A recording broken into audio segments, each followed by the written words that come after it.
আসসালামু আলাইকুম। হ্যালো বন্ধুরা, আমরা আসলে একটা পিএস খেতে আসছি। এই পিএস খেতের আসলে এখন পিএস তোলা হইতেছে ঘরে। তো আমার পাশে আশেপাশে কৃষক ভাইরা আছে। তো এইখানে আসলে মোটামুটি অনেক জমি নিয়ে আসলে চাষাবাদ করা হয়েছে।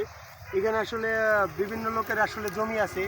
তো এরা যারা আসলে এই ক্ষেতের পেঁয়াজ উঠাইতেছে, তো আমরা তাদের সাথে একটু কথা বলবো যে আসলে পেঁয়াজের চাষাবাদ আসলে কেমন হয়েছে, পেঁয়াজ আসলে বাজার দর কেমন, আর বিক্রি করে আসলে এটার আসলে মূল্য কতটুকু। এখন আসলে পেঁয়াজের সিজন, পেঁয়াজ ক্ষেত থেকে তোলা হচ্ছে।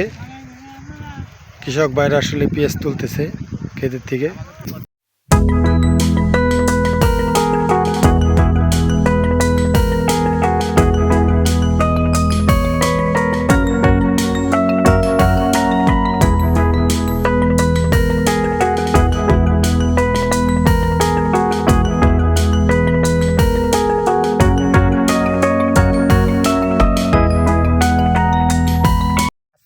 কাকা, ওয়ালাইকুম সালাম কাকা, ভালো আছেন? জি আলহামদুলিল্লাহ। আপনার বাড়ি এই মল্লিকপুরে? মল্লিকপুর। পেঁয়াজ উঠাইতেছেন? পেঁয়াজ উঠাইতেছি। তা এই কতটুকু জায়গায় আসলে পেঁয়াজ লাগানো হয়েছে? এই জায়গা হলো 24%। 24%। 24% পেঁয়াজ লাগাইছেন, তাতে কত টাকা খরচ গেছে লাগানো?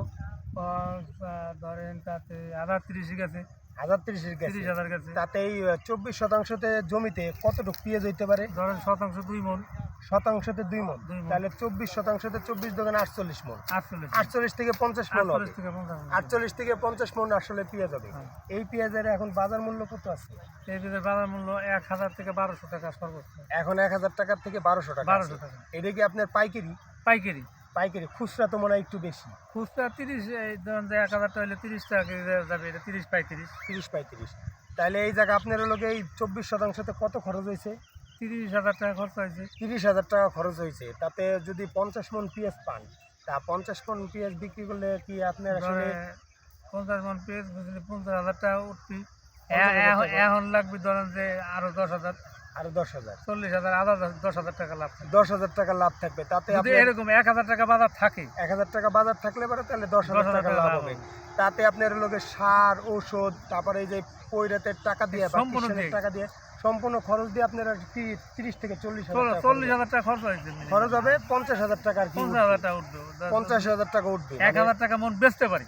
1000 টাকা মন বেচতে পারেন। মানে এখন যে বাজার দর, এখন যে বাজার দর আসলে বাজার দরটা তো বাড়ে। আপনাকে কৃষকের ঘরের থেকে যখন পেঁয়াজ বিক্রি করে ফেলেন তখন বাজার দর বাড়ে। কিন্তু বাজার দর যদি এরকমই স্বাভাবিক থাকে তাহলে তো আসলে ভালো। হ্যাঁ, এরকম এখন যে বাজার দর আছে এটা থাকলে পারে এটা 2 মাস পরে থাকবে না। এটা 2 মাস পর বাইরে যাবে। এখন ধরেন যে আমার কৃষক, আমার ঠেকা এই যে কিষেন নিচ্ছি 8টা-10টা কিষেন, টাকা 700-800 টাকা বেতন, এখন তো খাওয়া এই টাকাটা দেওয়া লাগবে না। এখন তো ঘরে টাকা নাই।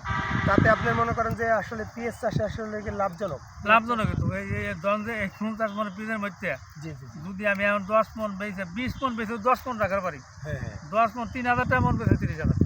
ও মানে এখান থেকে আপনার পেঁয়াজ উঠে সব তো আর বিক্রি করবেন না, দেখা গেল কিছু রেখে দিলাম। কিছু রেখে দিবেন। এখন যা আছে বিক্রি করবেন, কিছু ভালো পেঁয়াজ রেখে দিবেন, ওটা পরে যা বিক্রি করবেন।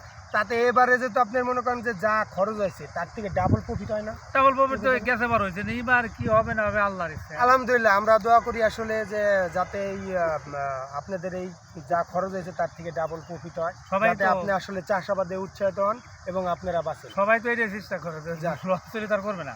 ধন্যবাদ কাকা, ঠিক আছে, ভালো থাকবেন। সর্বোপরি কথা হলো কি, কৃষক বাঁচলে বাঁচবে দেশ, গর্ব সোনার বাংলাদেশ। ধন্যবাদ সবাইকে।